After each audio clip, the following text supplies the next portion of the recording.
Hello mga Ay, ano ba yan? Na-distract tuloy ako. So, eto na nga. Ano ba kasing pinagagawa mo? Ba't ka nagpapakyut? Di tuloy ako makapag-concentrate, mag-voice over. Charot. So, ito na mga ka-impacta. Dahil nga sa inimbita na naman tayong maging isang judgmental sa isang Miss Gay pageant sa may San Quintin, Pangasinan. O malamang, babiyahin na naman ako. Alangan mag-teleport papunta doon. At dahil sa medyo malayo-layo yung pupuntahan natin, syempre nagpasama ako sa one of the famous content creators in San Carlos City, si Paloma Vlog. Mula sa San Carlos Town Center, sumakay kami dito sa papuntang Calaseyaw sa may crossing. Kaso may concert daw, kaya sinarado yung daan. Papunta yata si Malupiton noong mga araw na ito, December 14. Kaya ayan, ang layo ng binabaan namin. Naglakad patuloy kami hanggang doon sa sakayan papuntang Urdaneta. Diyan kami nag-abang ng bus papuntang SM Urdaneta Senta. Habang putok na putok ang make-up ni Paloma. Hanggang sa makasakay kami, malamang diyan nga kami nag-abang, diba? Alangan doon sa kabila kami sasakay. At dahil sa medyo malayo-layo yung biyahe mula Calaseyaw hanggang Urdaneta, abot isang oras din, dito na po kami nag-reveal ni Paloma ng aming totoong pagkatao. Ayan siya. Naka-false eyelashes na yan bago umalis. Nagustuhan ko yung wig ni Paloma kasi hindi siya asaganat. Hindi katulad ng mga wig ko sa bahay. Kaya ayan, tinry ko din, syempre. Ay, untari man ang baklang to. Di ko nga lang mawari kung sinong kamukha ko, be. Kung si Janine Gutierrez ba o Lilia Contapay. I-comment nyo na lang kung sino sa tingin nyo, ha? Ngayon, andito na kami sa may SM Urdaneta. Hindi pa ako nakakababa sa bus. Sinalubong na ako ng mga fans. Paano ba ito? Guard, please protect me at all costs. At kung makababa na ako, ba't para mang walang nangyari? Uy, hanggang sa late ko na na-realize, mga pasahero pala yun na sasakay din. Masyado lang pala akong assuming, be. Pagpasok namin sa SM, dumiretso na kami agad sa guard para tanungin kung saan yung sakayan ng top transco. Kaysa magmarunong kami at matagalan pa. Dito daw sa may bandang likod pagtagos mo sa dep store. Ayan sobrang haba ng pila, Diyos ko. Bali ito po yung sakayan papuntang Tayog. Hindi pa ito papuntang San Quintin. Sasakay pa ulit kami pagdating namin sa may Tayog. Higit 30 minutes din kami nakapila dito, guys, bago kami isinalang para sumakay dito sa top transco. Kung ayaw mong i-taxi, ayaw mong i-bus, i-jeep. Yes, yan na po yung literal na intro para kay Miss Egypt.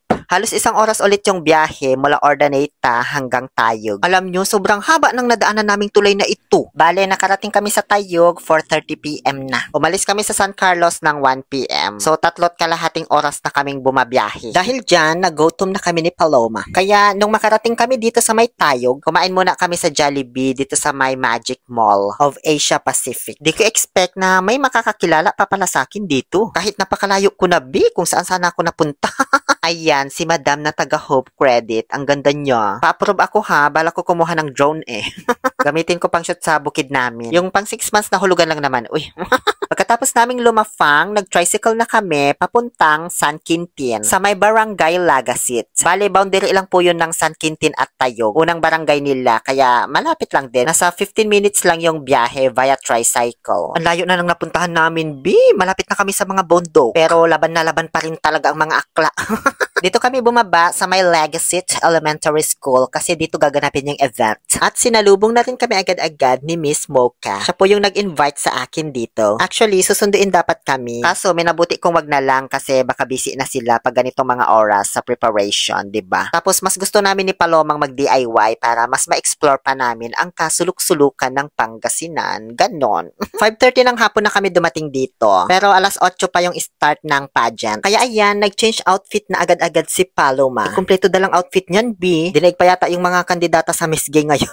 May oras pa kaya iginala muna kami ni Madam Mocha dito sa bayan ng San Quintin. But that's a story for another what if. Is the another vlog? Diretso pageant na tayo. Shoutout pala kay Madam na nanghingi sa akin ng sticker. Pagkatapos naming mamasyal, bumalik na kami dito sa Lagasit Elementary School. Alas 8 ng gabi. At dahil nga sa Filipino time, hindi pa agad nag-start. Bali sabay kaming dumating dito na Mr. Pogi. Isa rin sa mga judge. I forgot his name. I'm so sorry. Hindi ako matandain ng pangalan talaga. Tapos binigyan ako ng kwintas. Tapos mga inumin at pagkain. Medyo natakam ako dito sa Mark Longgan. Gusto ko na sanang tikman kaso di pa naman nagsisimula. Baka pagkamala na akong patay gutom dito ba? Isa sa mga nagustuhan ko sa pageant na to guys, sobrang dami nilang sponsors talaga. Kaya ayan, sobrang dami nilang sash for minor and major awards. 8:30 na siya nag-start kasi may inantay pang isang kandidata. Kaso di siya umabot kaya na-disqualification na ang personification. At naloka ako dito, B. Iba yung way nila ng pag-introduce sa mga judges. Buong akala ko tatayo lang sa may upuan tsaka kakaway. Pag tinawag yung pangalan mo, yun pala may grand entrance pa mula sa backstage. Diyos ko. Nahiya man tuloy ako, B, nung tinawag na ako. Di man kasi ako sanay sa mga ganito. Ay, taray, kung makakaway naman, akala mo kung kakandidato. Pagkatapos kaming ma-introduce, nag-opening remarks na si Madam Mocha. Ibang lugar, maraming salamat po. Ayan, unang Hanggang sa tuluyan nang nagsimula ang bakbakan, competition, hosted by Sir Mark Ferradell Ohastro. Makatunog man yung apelyido namin. And now, here are the ladies all over the globe in their traditional parade of nations, together with the 101 Dalmatians. Beginning with candidate number 2. Oh, hindi kasi naka-attend si candidate number 1. Bale, ang pinaglalabanan po nila dito ay yung Best in Ranga-Ranga Creative Costume. Kung di nyo alam kung ano yung Ranga-Ranga, yan yung tawag nila doon sa palarong pabitin tuwing may birthday. Yung bang may mga nakasabit na candy, chichirya, ganon, tapos may tali, tapos hihilain pataas baba. Tapos mag-uunahan yung mga bata para abutin. Yan po kasi yung trademark nila dito sa Barangay Lagasit. At kung di ako nagkakamali, sineselebrate nila dito ang Ranga-Ranga Festival every year. Part din kasi ng festival nila itong Binibining Ikatlong Lahit 2024. At dahil sa binigyan ako sa lamesa ko ni candidate number 2 ng candy na prutos, abay, mataas score nito sa akin. Candidate number 5, hindi siya Ranga-Ranga inspired. Pero natuwa ako kasi it reminds me of my costume. Noong 2015 na nag-perform ako sa Christmas party namin. Kulay dilaw nga lang yun. Candidate number 7, ay, ang taray, may manok panabong. Si candidate number 8, hindi rin siya Ranga-Ranga inspired. Pero effort kung effort naman, B, yung costume. Oh, ganun din si candidate number 9. Pero wag ka, B, Diyosa. Parang gusto ko tuloy hiramin yung costume niya. First round pa lang ito, pero nahirapan na akong mag-judge, B. Ako na lang kaya sumali dyan. Kayo yung mag-judge dito. Habang kinukompute na yung grades nila, nagsalita muna si Vice Mayor. Habang ako'y pasimpleng ngata-ngata na rin ng mga pagkain dito. Kanina pa kasi ako natatakam dito sa Mark Longganbi. Si candidate number 4 po ang nanalong Best in Ranga-Ranga Creative Costume. Yung color yellow sa gitna. Tapos sunod na agad ang Casual Wear Competition. Di ko na sila binidyohan isa-isa, baka abutin tayo ng isang oras sa vlog na to. Habang kinukompute ulit yung grades nila, may nag-perform na naman. At ang gagaling nila, para ka lang nanonood ng magpasikat sa Showtime. Hindi na yung salamin-salamin ngayon. Next is the talent competition. Drama yung talent ni number 2, yung inapi-api siya kunwari. Si number 3 naman sumayaw sa ibabaw ng upuan. Si number 4 naman ay spoken poetry. ba ay pwedeng magmahal ng kapwa agad? Ay, alam nyo, nagka-idea ako dito. Parang gusto ko na tuloy sumali sa Miss K. Isa kasi ang talent portion na pumipigil sa akin kasi hindi ko alam kung anong ipiperform ko ba. Si number 5 naman ay nag-flag raising ceremony. Magandang talent din to, ha? Kailangan mo lang talagang masalo bawat tapon ng flag. Si number 6 naman, kumanta siya, B. Diyos ko, para ako tuloy nagja-judge sa tawag ng tanghala.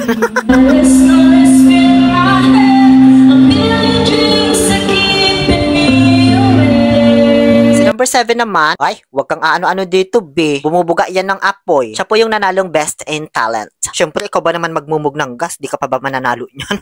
Ito naman talent ni number 8. Si number 9. At si number 10. Tapos may kumanta ng magpakailanman para kay Tindeng or kay Ma'am Charo Santos Concho. Next is the swimsuit competition kung saan bumilib talaga ako sa kanilang lahat kasi ang gagaling nilang mang-ipit. Yung sa akin kaya maiipit ko kasi sa tuwing umuupo ako sa bowl, sumasawsaw siya sa tubig. Tapos may nag-perform ulit habang kinocompute yung grades nila. Grabe, na-amaze ako. Napaka-talented talaga ng mga taga San Quintin. Sa totoo lang. Ito Ito naman na yung evening gown competition nila. Bale, si number 4 po nanalo sa evening gown at siya din po sa swimsuit competition. Tinakot talaga niya mga major awards. Deserve naman kasi niya talaga actually. Isa siya sa mga laging nangunguna sa ranking ko. Nanalo naman ng 2 minor awards si candidate number 2 bilang Exotic Beauty at Bodybuilder Award. Diba? Walang uuwing luhaan dito, B, sa dami ng sponsor nila sa mga minor awards. Pagkatapos ng question and answer para sa kanilang lahat, kung saan tawa na ako ng tawa kay candidate number 2 talaga. Ako naman na yung sunod na binigyan ng award. Certificate lang pala. Certificate of Employment yata ito. And then, ayan na po yung top 5. Bale, kami na po mga judges ang mag-question sa kanila. Ang nakabunot sa akin ay si candidate number 10. So, here is your question. Due to discriminations and bullying. So, how do you deal with rejections? Paano mo hinaharap ang bawat pagkaligo? Alam nyo, medyo nakonsensya ako kasi parang nalito siya doon sa tanong ko. Kasi translate ko agad sa Tagalog yung tanong, how do you deal with rejections? Paano mo hinaharap ang pagkabigo? Pero ang dating, parang 2 question siya na may follow-up, gano'n. Kaya medyo na-confuse si number 10. But totally, it was a great fight. Congratulations pa rin kay number 10. Pagpasensyahan nyo na at first time ko lang po mag-judge sa Miss Gay. Bale, ako po yung nag-award sa first runner-up kay candidate number 6. Magaling din to sumagot, B. May puso talaga. Nahirapan ako dyan idikit yung sasagaw niya. Kaya nalito na tuloy ako. Kaya ayun, imbis na yung kandidata ang nasa gitna pag nagpa-picture, ako tuloy yung napagitna ba? Yung flowers pa niya, nakalimutan kong ibigay kung di pa ako sabihan ng kandidata. Nataranta naman na kasi ako. Ito naman si candidate number 4, ang hinirang na binibining, ikatlong lahi, Lagasit 2024. At deserve naman niya talaga. Ang galing niya sa lahat ng round. Tapos kuhang-kuha niya pa yung lakad ni Chelsea Manalo. Pakak na pakak. At ayun, tapos na. Magaling sila mag-organize dito ng event, guys. Sa totoo lang. Tuloy-tuloy siya, walang aberya. Kahit napakadaming mga awards. Hanggang sa nag-picture taking na po kami ni Madam Mocha for remembrance. Maraming salamat po sa pag-invite. Inuwi ko na rin tong karatula para may remembrance ba?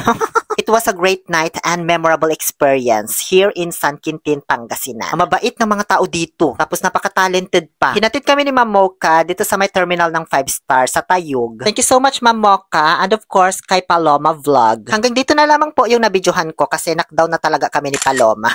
Maraming salamat sa panonood. Muli ito po ang inyong Happy Pill Oliver Castro na nagsasabing, no to toxicity, let's make people happy.